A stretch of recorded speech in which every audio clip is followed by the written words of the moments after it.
Once again, we're staying in our table styles.dwg file.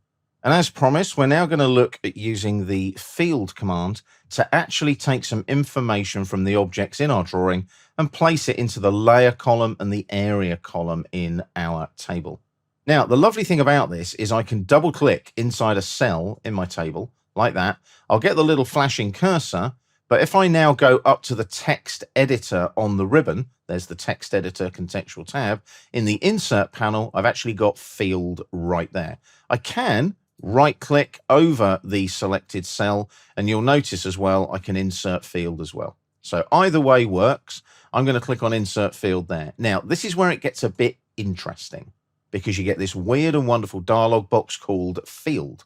We need to select a field category first. That's going to be objects, obviously.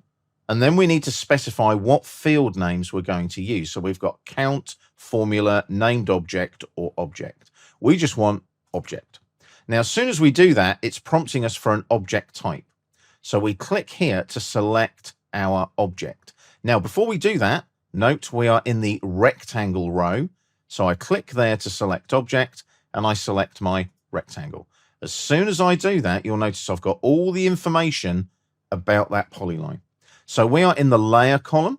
So I select layer, and it tells me rectangle. Now, I want this to display in uppercase, so I can set it there, and I just click on OK, and there's rectangle.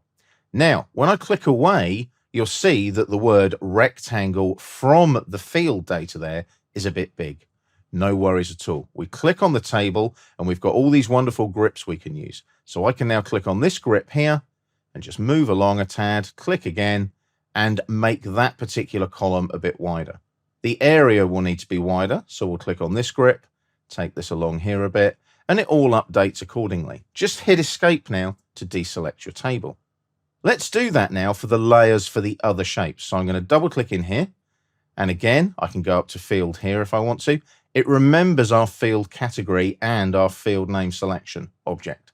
So all I've got to do now is click on select object, select circle. There we go. Layer is circle. It remembers the uppercase. I click on OK. That's placed in the cell in the table. That's excellent. So I can now click in here, double click, and again, field, object, select the octagon this time, like so. And I want layer, and there's my polygon layer for the octagon, and I click on OK. Click away from the table. And now if you change the layers of any of these objects and save the drawing, that information will update. So for example, if I select that and I go back to the home tab and I change it to say circle, like so, and hit escape a couple of times, I won't save the drawing, but if I type regen, which regenerates the drawing as if I'd saved it, watch what happens. The rectangle is now on the layer circle. Let's put it back on the rectangle layer, as where it should be, obviously. And then we'll type regen again, and it goes back to rectangle. I'll hit escape now just to deselect. Now, let's think about areas. How does that work? Again, you use the field command. So I can double click inside this cell here, like so. I go back to field in the insert panel. I've got the object selection already, so I click there and I select my rectangle because I'm in the rectangle row. There's the area there. There's the preview there. I can change the precision if I want to. I don't need all those zeros. So we'll just go to no decimal places, and there's our preview there. Now, obviously, this is in square millimeters, so the numbers will be quite big. I'm not worried about that at the moment, but you can use additional format here and use conversion factors, prefixes, suffixes, etc., etc. I'm just going to leave the preview as it is and just OK it, and there's my value there. Click away from the table, double click in the next cell. We now need the circle, so we go to field, object, select the circle. There's the value of that one. It remembers all of the settings, you'll notice, which is really useful. Click on OK. There's my circle area. Click away from the table, double click in the area cell for the octagon. And what we'll do there is we'll go to field and again, object, and we need to select the octagon. Just click on it with the pick box.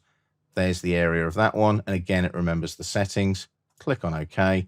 Information in the cell. Click away from the table.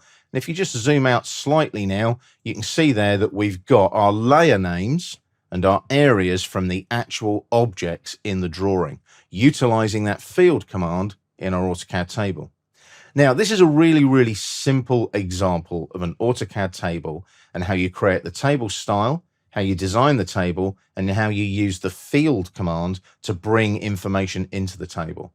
You can see the benefits of that already because all of those ones that have the little sort of gray background masking are fields. So if you update anything in the drawing and save it or regenerate the drawing, those values will update accordingly. So the benefit you have there is it's kind of a live link between the geometry or whatever object you're putting into the table.